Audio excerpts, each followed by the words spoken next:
नमस्कार, मी MCGM गुरु आपल्या एक महत्त्वपूर्ण व्हिडिओ घेऊन आलो, ज्यामध्ये महागाई भत्ता जानेवारी 2025 पासून कितीने वाढणार या संदर्भात हा व्हिडिओ शेवटपर्यंत बघा, जेणेकरून तुम्हाला सर्व माहिती मिळेल.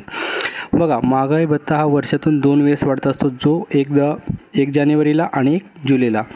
आणि जानेवारीचा महागाई भत्त्याची घोषणा ही जवळपास एप्रिल किंवा मार्च महिन्यामध्ये घोषणा होते आणि तुम्हाला एप्रिलच्या सॅलरीमध्ये ते टाकल्या जाते.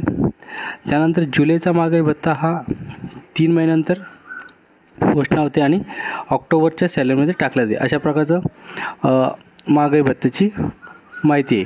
बघा, महागाई भत्ता कितीने वाढणार, तर महागाई भत्ता all India consumer price index जी काय AICPIची आकडेवारी असते त्याच्यावर तो डिपेंड करतो. तर यावर्षी जो काही जानेवारीपासून जो काही महागाई भत्ता वाढणार आहे, जे काही जुलै 2024 ते डिसेंबर 2024ची जी काही AICPIची आकडेवारी आलेली, त्यानुसार जो काही महागाई भत्ता आहे त्याचा DA जवळपास 2.99 ने महागाई भत्ता वाढणार आहे.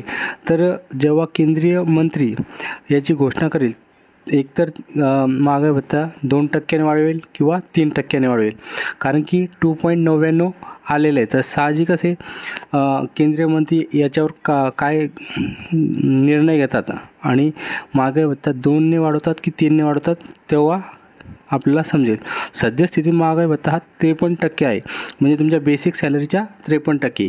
आता भविष्यात हा महागाई भत्ता म्हणजे जानेवारीपासून हा महागाई भत्ता 2% वाढला तर 55% होईल किंवा 3% वाढला तर 56% होईल. तर जशी डिक्लेअर होईल तसं तुम्हाला मी माहिती देण्याचा प्रयत्न करतो. व्हिडिओ आवडल्यास लाईक करा, शेअर करा, सबस्क्राईब करा. धन्यवाद.